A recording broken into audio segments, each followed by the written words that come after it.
Welcome to the Zealous Podcast. I'm your host, Rocky Snyder, certified strength conditioning specialist, and this is a show that's all about the pros behind the pros in sports.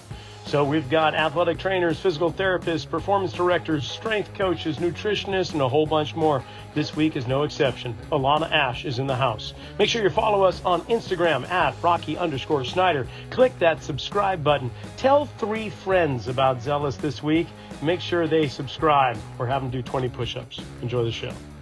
Well, today we're going to change topics a little bit. You know, we normally are going in, and of course, Zealous is about the pros behind the pros, and this is no exception, actually. We're talking strength conditioning and athletic training and so on, but we're going to take a different slant. And with me, I have Alana Asch on as my guest. She's in Princeton, New Jersey. She and I met during this past year's New Jersey State Clinic for the National Strength Conditioning Association, and I was just enthralled with her presentation. And she captivated the room, and I said, okay, we've got to get you on here. So Alana, welcome to the Zealous Podcast. Yeah, thanks, Rocky. I'm super happy to be here. We'll get right into it. So yeah, my background is strength and conditioning. I grew up a female athlete, and I don't know if I always knew I was going to be a strength and conditioning coach. I never really knew what I wanted to be. But I always excelled in sports. I was super athletic. I was never the best person on the field, right? I never had the skills, but I always was just the hardest working player. Like I shared at that state clinic, I was always the first one to beat you in sprints.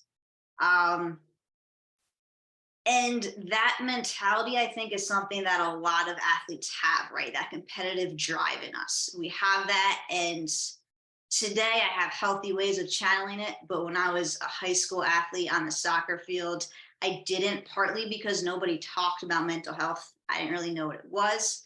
It also came with a ton of anxiety that I also had no idea what it was, and I had no idea that that's something that you could even get help for.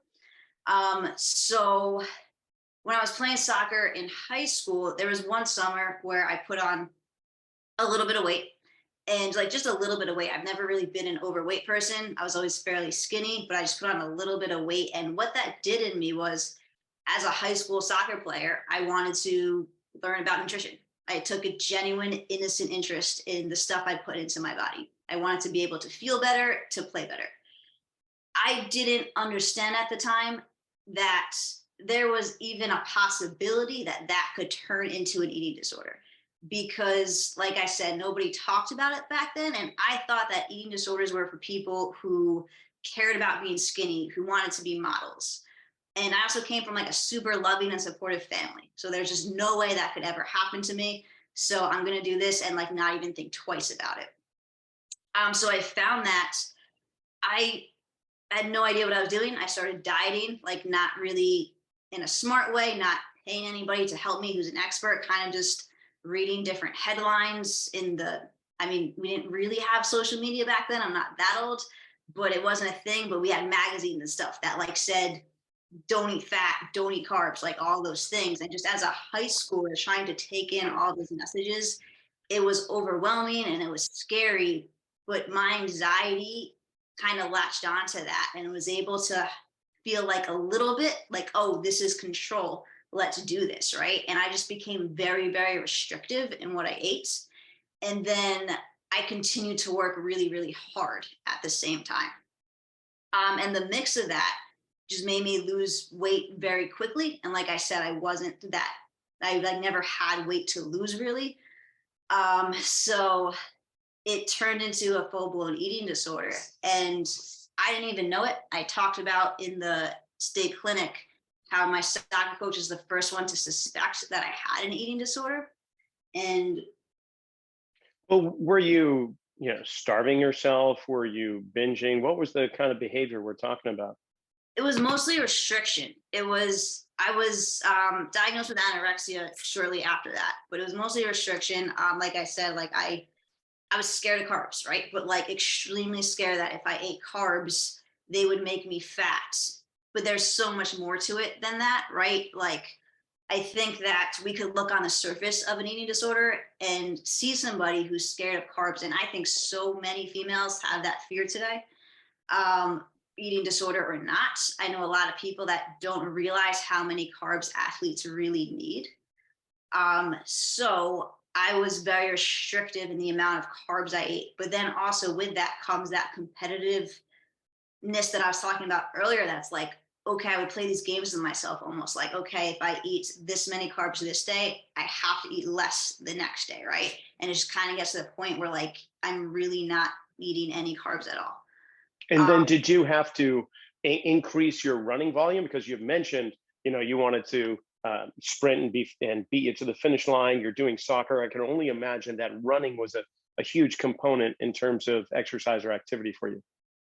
yeah, running was huge. Because back then too, strength and conditioning was still like, oh, strength and conditioning for high school athletes even like isn't good, right? So the only thing I really knew how to do was to run. So I ran a lot. And there's actually, I forget the exact like science or reasoning behind this, but when somebody is struggling or developing anorexia, there's a period where their performance increases actually. When they start restricting, I forget the process that causes that, but a little bits of it is mental. It's almost like a high you get, like, oh, I'm restricting, I'm doing this. And I don't know if this is going to make sense, but the eating disorder, I would imagine it like this monster claw wrapped around my brain. And like the more I would listen to that claw, the more that it would make me feel good. But Hmm. more at the same time, I'm sick and suffering. And yeah, so like when you first start that claw, when you listen to it, it makes you feel so good. So you almost get a high from it. And then there is something with the fueling too. Like I forget exactly what's going on, but you're able to perform better for like a little bit before your performance does eventually decline because you are just so malnourished. But That's that dangerous. it's so Totally dangerous, right? Because then if you're noticing a slight spike in performance due to this behavior, it's going to reinforce it all the more. yeah, exactly. And that's exactly what happened. But then also too, to touch on your point, my soccer coach, I was a 4-year varsity player in high school. My senior year, I didn't play in high school because my coach, like I said, she suspected very heavily that I had an eating disorder. She knew it before I did. And I talked about at the clinic how she, her way of showing me that she cared was by not playing me at the time, right? And she should not have played me. But when she wouldn't play me, I would go home and run because I felt like I didn't exercise enough that day, right? And I needed to run. Um, so, so yeah, you had touched on that. So I did just want to mention that and bring that up as well. Yeah. And so, how did I just, if you don't mind, like, how did that progress? How did that get to a point? Because I can only imagine there's usually there's two elements that create change, as I keep coming to. It's inspiration and desperation, right? Was there a moment of, well, we might call it incomprehensible demoralization, right? Was there a bottom that you hit? Did it occur in high school? Was there some type of gathering between your coach and your families? What happened? Yeah, so I didn't get to talk about this at the clinic. What happened was with the eating disorder, right? And we could get into how that manifested later into addiction and alcoholism. But I was going away. So I was a senior playing soccer fall season. In the winter, I had started to see a therapist at that point, mostly for anxiety. And I think she also suspected that I had an eating disorder, but for all the reasons I mentioned earlier, for like I came from a loving, supportive family, I was an athlete. That doesn't happen to people like me. I had no idea that I had one, right? But I was seeing her mostly for the anxiety at the time because that was just getting like unbearable. I felt like I was crawling out of my skin. I just felt trapped. And me and my cousin were going to go visit my brother who was in school in Colorado on a snowboarding trip. But my therapist and my doctors were like, but you could go, but you can't snowboard because you're just too frail and weak. And if you fall and break a bone, like that's just super dangerous for you right now. So I remember going, like preparing for that trip. And in my head, I'm like, okay, I'm going to go relax on this vacation. I'm going to eat whatever I want to eat. It's going to be awesome. And like, I'm doing this on my own in my head, like not even telling anybody, but that was my plan. So I go on that trip and I couldn't eat anything that I wanted. Like that monster just stopped me. Like I remember I was almost building up in my head, like, okay, I'm gonna have like a big greasy sandwich or something, right? At some point, and I just couldn't make myself do it. And that was so confused. Whoops, sorry. That was so confusing for me because I just didn't understand why I couldn't do it. So after that, I went home and talked to my therapist about that experience because I was just so confused. I'm like, why can't I eat the sandwich? I love sandwiches. And I guess through talking to her, I was like, oh, maybe there's something mental going on in my brain. Like maybe I do have an eating disorder and I need help. Wow. Yeah, and this is probably a good time to note that you are a certified strength conditioning specialist and have other certifications under your belt, but many of those don't take into consideration um, to some degree fueling, nutrition, eating disorders, and so on. It's primarily movement based, which is through no fault of any association. It's just the way that that is. But it does show a certain disconnect Mhm. between eating behaviors and performance. You almost have to seek it out at different in different vehicles, different organizations, if we're going to delve into it. You know what I'm trying to get to? This is something that we don't speak of very much in the world of strength conditioning. Whether it's female or male sports doesn't matter because it occurs in both. And and I think it's really cool that we can talk about this. Yeah, I love that we're talking about it. I really do. And then, I mean, a whole nother direction is kind of just what I talked about at the clinic. Like, great, yeah, we talk about it, but wow, um, preventatively, what are we doing about it, right? And I want to kind of put a pin in that because my story didn't end there, right? As you know, or maybe not, because this is the whole chunk that like I left out of my story because I got so nervous at the presentation. But I talked about, so after that, where I went to the therapist and I talked to her, and she helped me admit and get to the realization that I do need help. I went to an outpatient program for my eating disorder, but it was a mix between me not being completely ready to let go and understanding my anxiety and all of that, and just also some of the messages that I received at that program. um, I didn't really get better at that program. It was helpful, and I put on some much needed weight, and I was able to go to college the next year, but I really didn't deal with like the underlying anxiety and all of that stuff. So when I went away to college the next year, that's when my addiction developed, and I got very much into drugs and alcohol. And that point, it was kind of just like I stopped playing soccer at that point. I was gonna like try club, but I remember one day, like you had to get up at 6 a.m. to go play club soccer. And I was just such in the grips of addiction at that point that I could not possibly have done that. But what I kind of see now is what happened was I talk about that monster with my eating disorder. And then because I didn't deal with any of the anxiety that I had, it was almost like I was using this drug and alcohol monster to escape that monster, because when I used drugs and alcohol, I didn't think about food, right? And for me at the time, like that was amazing. But then also part of my anxiety was a lot of social anxiety, and just like being so consumed with that self-centered fear about what people think of me.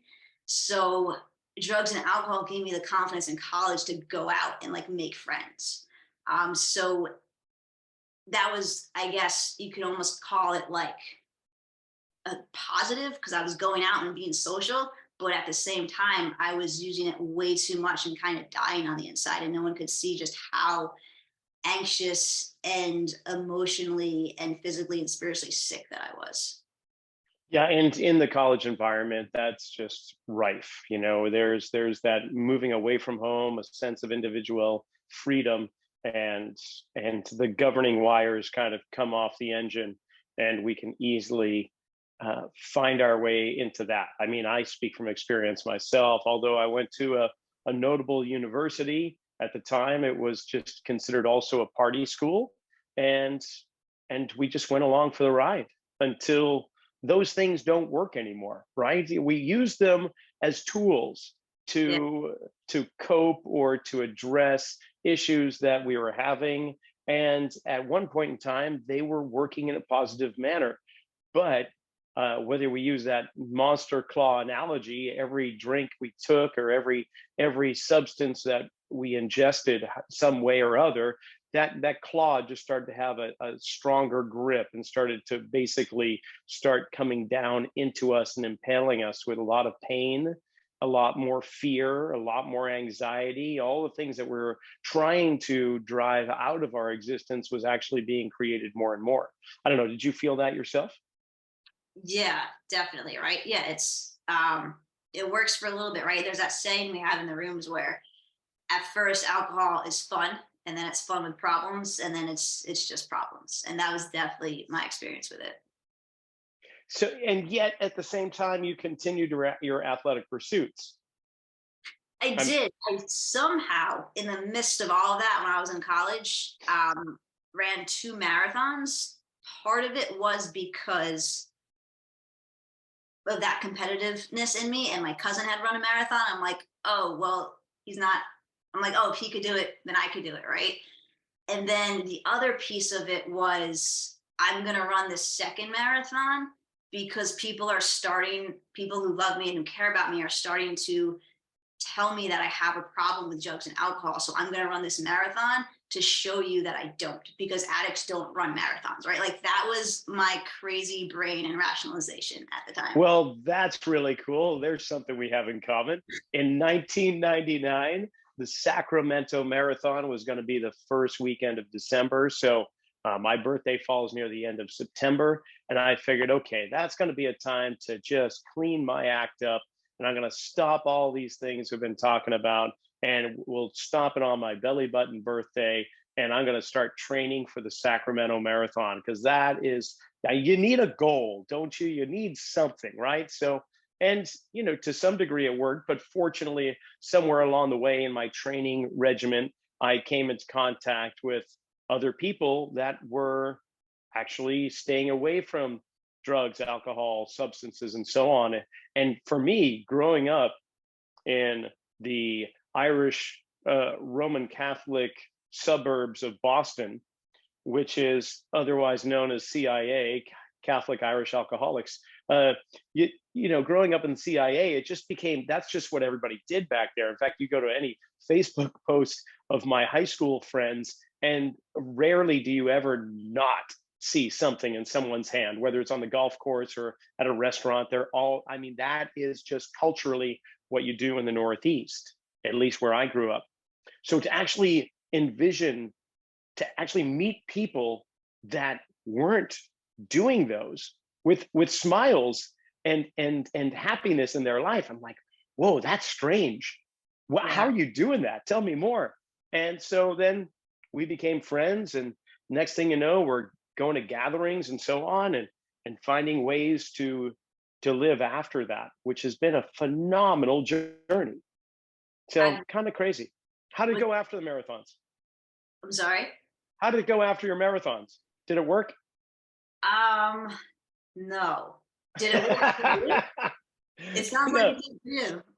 Well, the marathon did not work. It just coincided with That meeting friends that we've stayed friends for almost 25 years now, and we continue the journey that we're on. One of just complete abstinence from these things, and life has a way of getting amazing.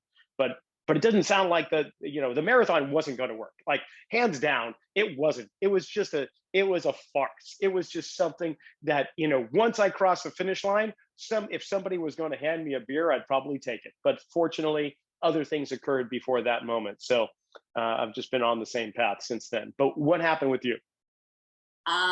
They do have beer at the end of some marathons though. Yes, yes, and water stations or beer stations. It's really quite crazy. We'll talk. We're gonna put a pin in that one too. When it comes to conferences and socials in strength conditioning and fitness conferences, yeah, we got to talk about that. But what happened after the marathon? So after the marathon had to be in like 2010 maybe, and I didn't get sober till 2014, so it clearly didn't work.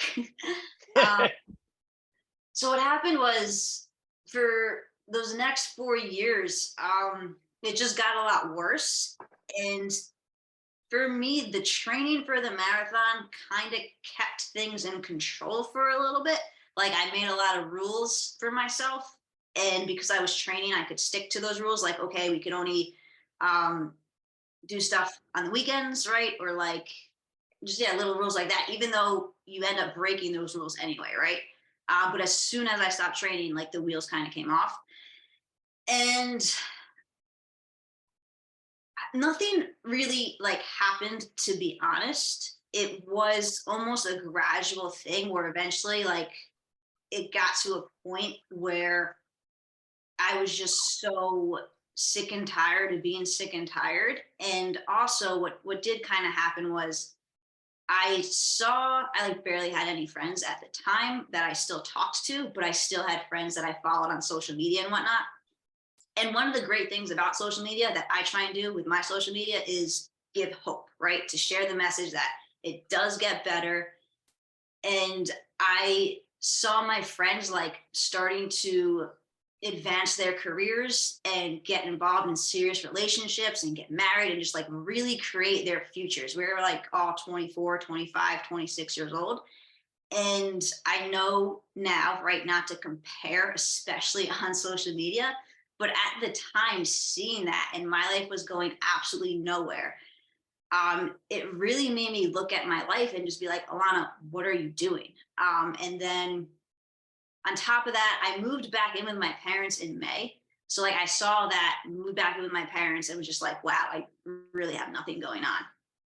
And then I met my birthday's in May, and I like so seriously, my parents live at the Jersey Shore. And I Oh, remember, nice. yeah, on my birthday, I was like, went for a run on the boardwalk, and I'm like, all right, we're gonna turn our lives around. This is gonna be great.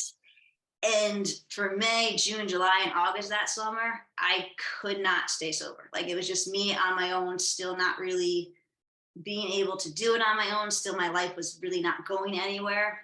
So finally in August, what happened was somebody that I knew again on social media, I just knew through the grapevine because we had a lot of mutual friends, that she was sober. And I had watched her post pictures for like the past year of her being happy and like living a sober life. And I was just like, how are you possibly doing that? Right. Kind of like what you were saying before, like, oh, that's possible. And one of the reasons I reached out to her was because there's two reasons.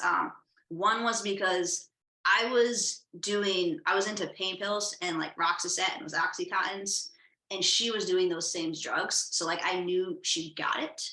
Also, this is part of what I forgot at the conference too. At that conference, I talked about how big camp was to me. And she was my camp counselor. She was the one who actually, I know people who are listening to this won't know this, but you will. I had talked about, if you remember, that counselor who wrote my name on her arm for that 10th grade soccer tournament. It was her, right? So that counselor, she meant the world to me. And I just saw her being sober. So I reached out to her and I'm like, hey, like, what are you possibly doing? I need help. And I remember I think I emailed her, and she had emailed me back and she said, can you talk like at this time? And it was Tuesday, the middle of the day. She called me on her lunch break, and she basically, what I know now, was 12-step me, right? She shared her experience, her strength and hope with me and told me what she did. And I remember it's Tuesday at noon and I'm drinking a beer and she's telling me to go to meetings. And I'm just like, I'm not an alcoholic. What do you mean? Excellent. I Excellent. really didn't think they were for me, but at the time I was just so broken. Like just all parts of me were broken, physically, spiritually, emotionally. So I gave it a shot. And what I saw when I went to those meetings was that, like you said, people were sober and happy. And like those two things, sober and happy, were just things that I didn't think that I could ever be at the same time again.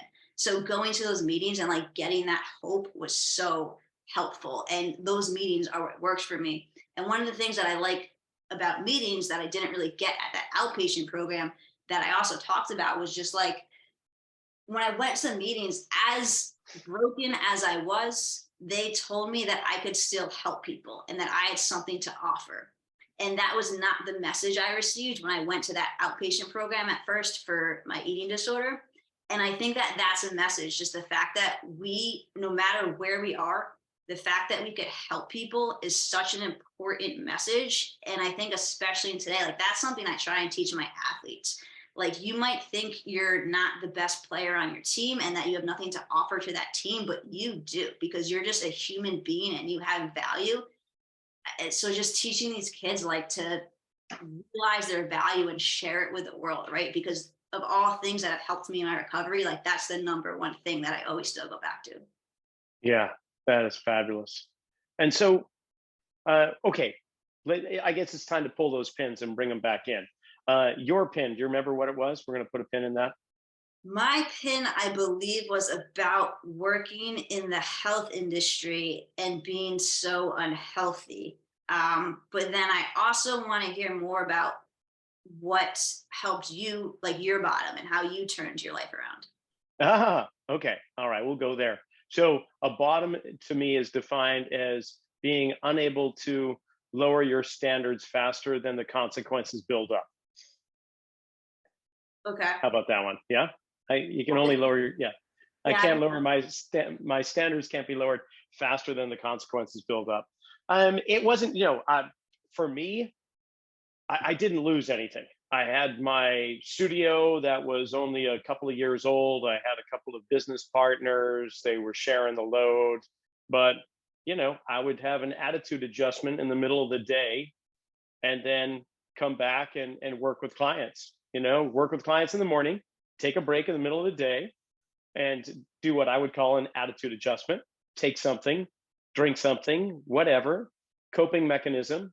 I'm all by myself out here on the West Coast, all families back in the East Coast, trying to make something of myself and putting on a good show on the outside. But on the inside, it just, there's a hole that I kept trying to fill. And no matter how much I tried pouring into it, it just got bigger and bigger to the point where then I found myself just alone in my little beach house in the middle of the day, not wanting to go and do anything. And then it was just back to work. It was just this vicious kind of Groundhog Day every day, same thing, day after day. And then it just got to the point where somebody that I care about very deeply saw what was happening with me and approached me and said, I don't know if I can continue this way with you in my life. You can keep doing what you're doing, but I need to make a decision whether or not I want to stick around.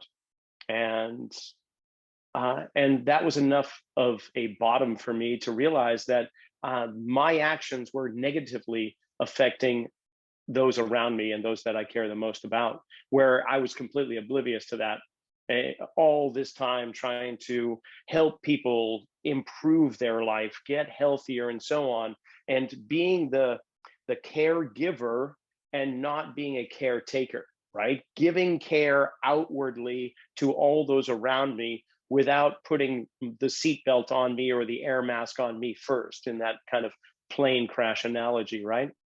So I had to do a turnaround. I had to change some priorities, but I couldn't do it myself. I had tried that before, and it just got worse until there came a moment in time where I came into contact with these people that were doing what it is that I wanted to be doing.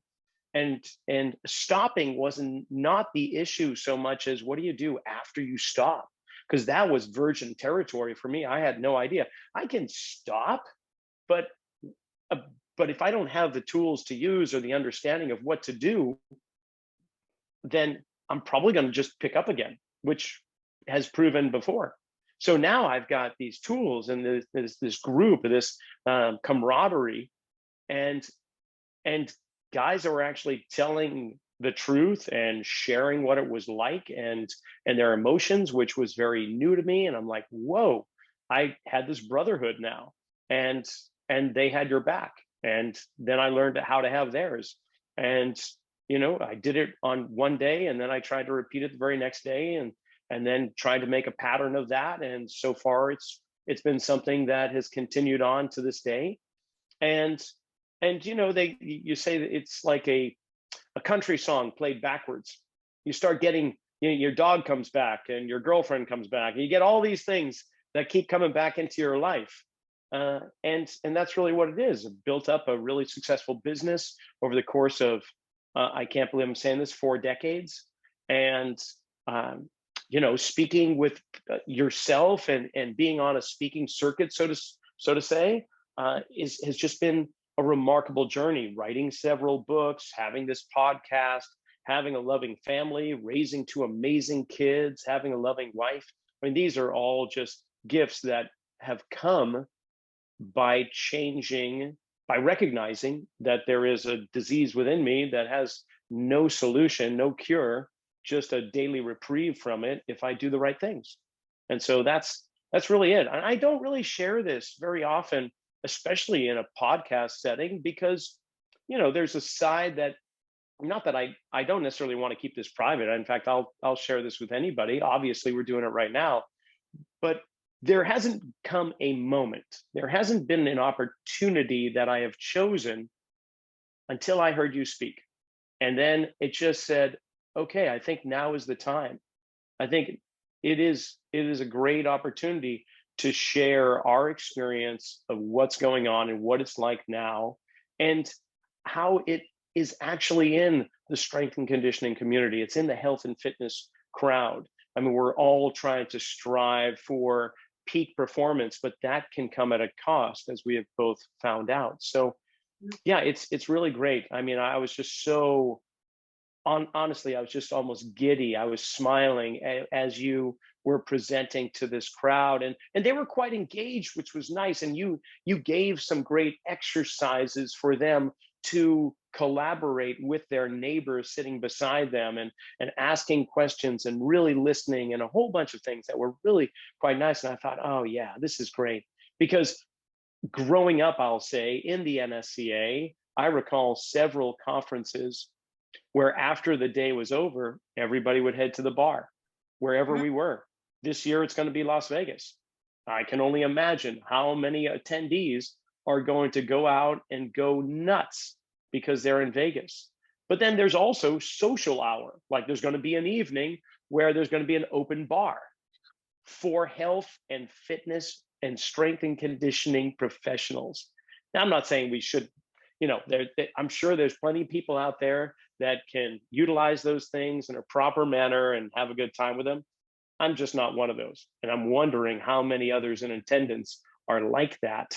And where just there's kind of a disconnect.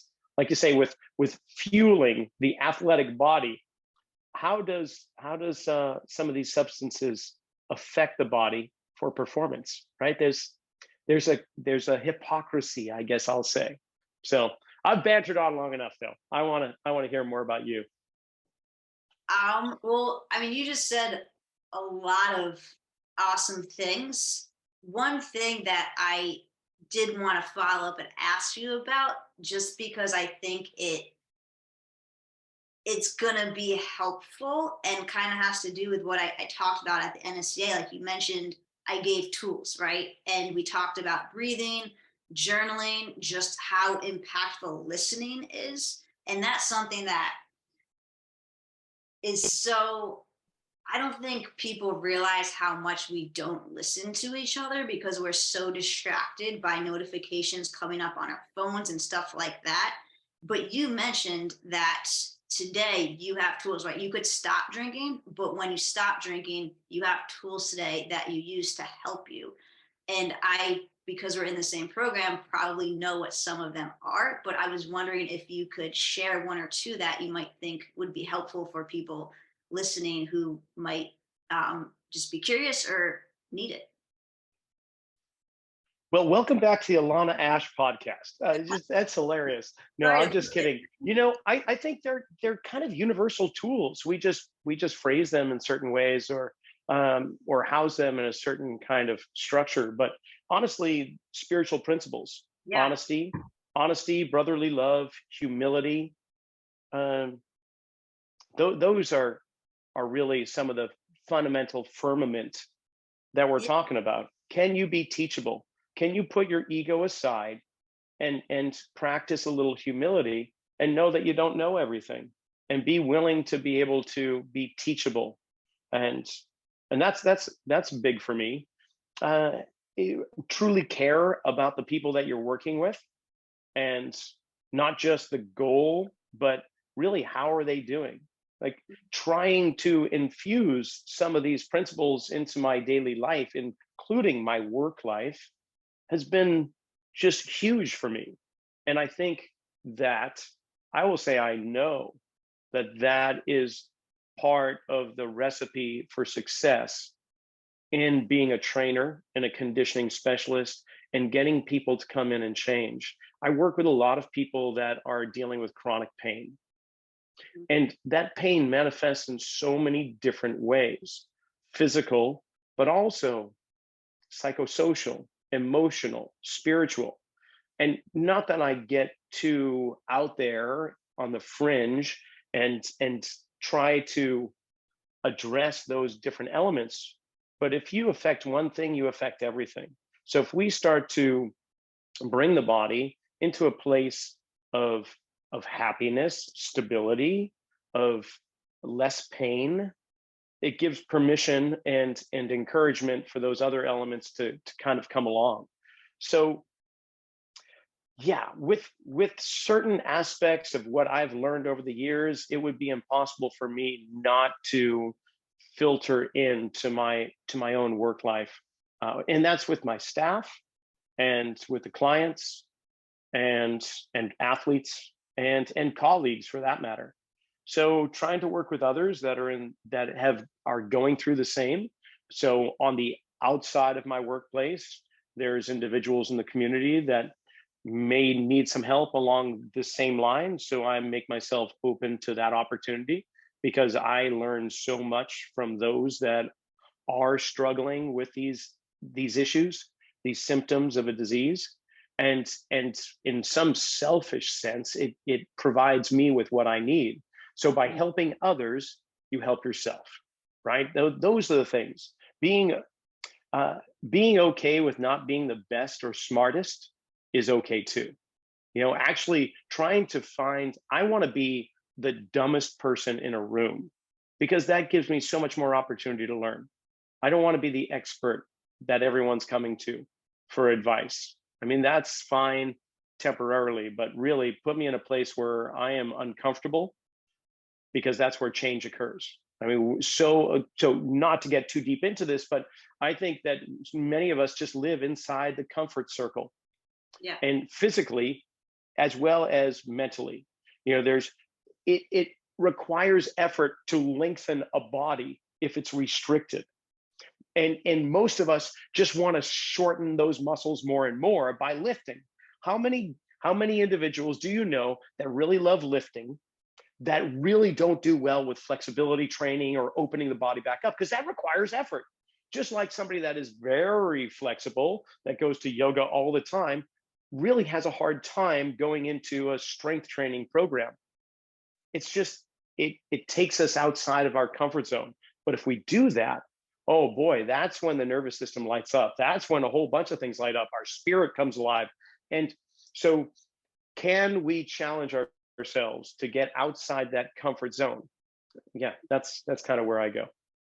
Yeah. What about you? So for me, I mean, I love that you said spirituality, right? Because that's such a big thing that I don't think we talk about enough today. Just in the realm of our profession, but just in general, in the whole mental health space. I love that. I think people are like scared to talk about it, and some people might not really know what it is. But for me, that's been huge to kind of learn that we're all connected and here to help each other, and also that there's something, there's just something out there, right, that connects us that we don't really understand. And I didn't know anything about that. And I was so close minded to that until I got into the rooms. It helped me open myself up to that. And like unpacking that or going to that, I feel like is a whole other rabbit hole to go down. But one thing that I did want to mention that I love that you mentioned too is just the basics, like the flexibility and mobility, right? That's something that so many lifters don't do today. So many athletes don't do that today. Like it's so hard to get my middle schoolers to stretch. And it goes such a long way for them. It's the basics, right? And one of my things is don't wait to break before you start to build. So I think building up habits like of just stretching, just taking care of your whole body, like not just lifting, that's so important. But I also understand too how complicated and overwhelming our industry can make those things. It's like, oh, well, I already go work out. Now I have to go learn about like mobility and how to stretch and what that is. And like, I get that. And part of what I want to do is to help bring that back to basics and not make it so overwhelming. And one of the things I really liked about your topic at the state clinic and that I'm still doing today is just those little stretches that you gave us, like the hip rotations that we do. Like I still do that today. So that one was super helpful because that's such basic body movements and basic exercises that our industry has gone so far away from. And I don't know if it's because of social media and it's not the coolest looking thing, right? Like, so no one wants to do it, but they are so important. Just like building up those basic tools. Like, I mean, I talked about at the clinic, like how impactful journaling is to me, right? That's just such a basic tool that I use today. I'll share this little story. I had a powerlifting competition a week or so ago and it didn't go well. And I wanted to quit like a day or so before it because it was not a good experience.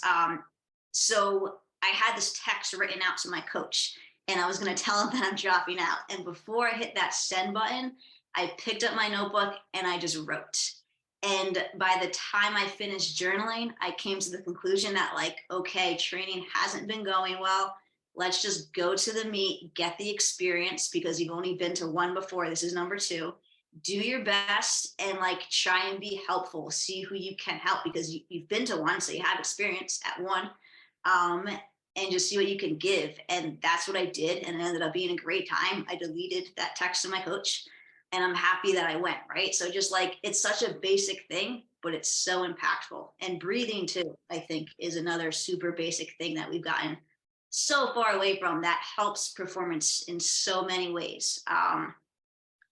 So I guess those are my tools beyond spirituality, right? But I think that, yeah, I'll stop there and see if you want to jump in.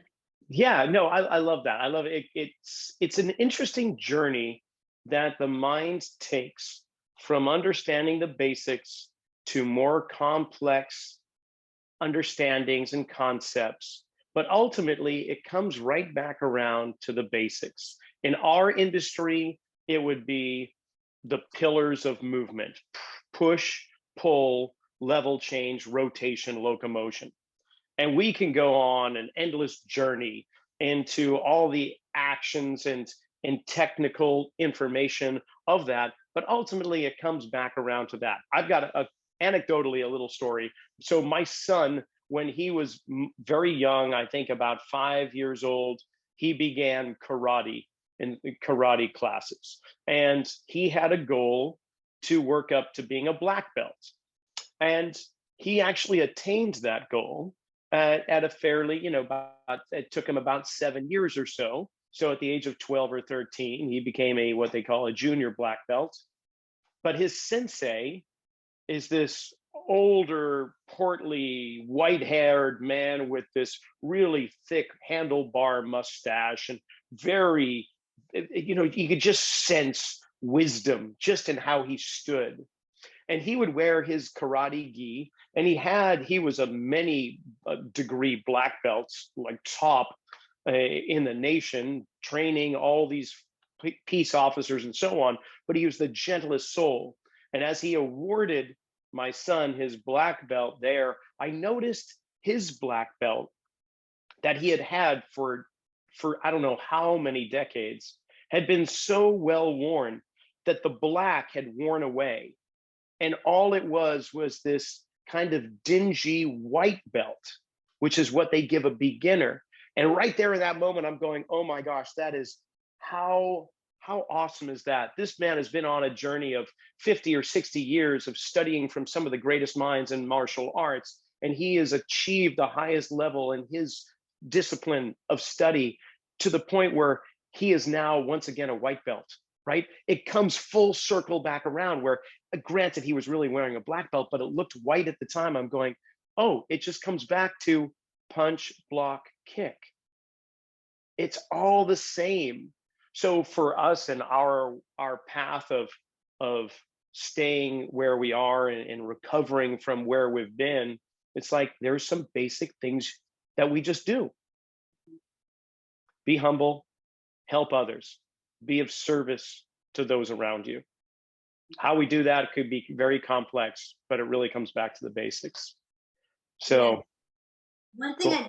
I did think about too when you were talking about humility earlier and just like being the dumbest person in the room, I agree with that. But I do just want to almost talk to, because I know there's other female like youth athletes especially out there who struggle with confidence, because that was me 100%. Like I had no confidence, no self-esteem, and that was a big part of my anxiety. But just like I would go into a room and just automatically think that I'm the dumbest one there in a negative way, and just like lack that confidence or that I could have anything to give to that room or to a team. So there is a level there of like not thinking you're the smartest one in the room, but also not thinking you are the dumbest one in the room, but you're somewhere in between, right? Like I think that that's a good place to be, and I could still struggle with that today for sure. Because that it's almost like that imposter syndrome, right? Like I could definitely go back to that default and be so full of self doubt. And the tools that we've been talking about today are things that I've used to help build up to that confidence, but not take it to the point where like just ego takes it out of control. And I think that some people could definitely go from having no confidence to having like a huge ego and it goes out of proportion, but then they go through their journey and learn how to reel it in a little bit, or maybe they don't, right? Everybody's different. But I did just want to make that point because I know there are people out there who struggle with stuff like imposter syndrome and just lack of confidence and self-esteem too. So there's definitely two edges to that sword. Yeah, and along that same line, I mean, the demographics of our listening audience for Zealous, a high percentage are the young professionals, the trainers and conditioning specialists, physical therapists that are, say, mid 20s to mid 30s.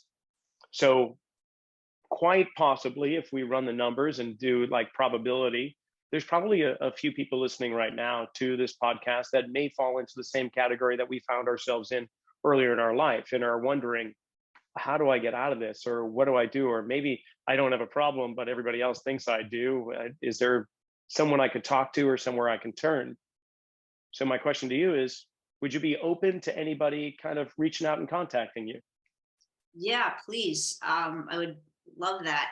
My Instagram is the better coach, and my email too. I'm happy to give that. It's just Alana Alana dot Asch Asch at gmail.com.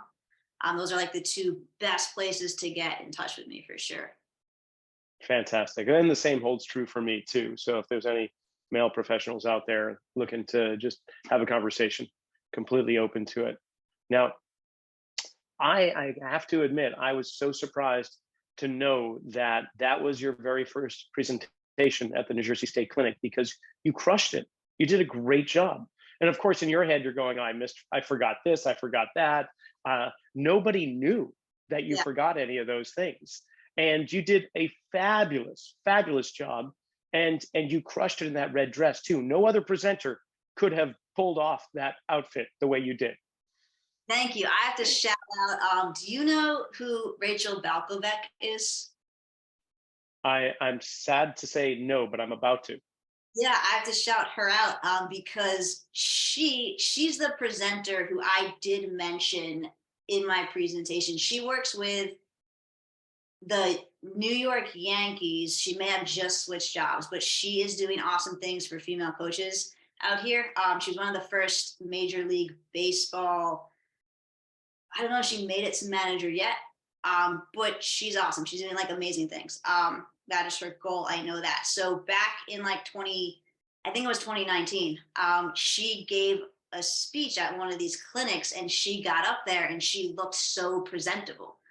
And I remember thinking how much better she looks than all the other presenters there who are all males, right? And like, it was just so cool seeing a woman up there crushing it. And she had looked good, and she definitely made an impression on me, right? I think I talk about too how after that evening or that day, I went home and journaled and realized that the only reason she could do that and I couldn't was because she believed in herself, right? And that I was still so full of self-doubt at the time. So I started to do all the things that you and I have been talking about today. But also, I knew that I wanted to go into this presentation and make that impression on somebody else, right? So like, I made sure to look good that day. So I'm very happy that you acknowledge that and realize that. Thank you. Right on. Yeah. Well, it was quite obvious, and I think several others would easily echo my sentiments for sure. Alana, this has been a great conversation, and for the listening audience, obviously we took a different tack today, but hopefully it's one that resonates with a few, if not several of you. And I love it. I love your journey. I love what you've been doing. I love what you're accomplishing, not just what you have accomplished. And of course, I know there's going to be more, and I can't wait for the next time our paths cross, either virtually or in person, because I know it's just going to be the same as what we just shared in this hour. So thank you for coming on. Yeah, thank you so much for having me, Rocky. I appreciate it, and I really do hope that our paths cross again, for sure, in the future.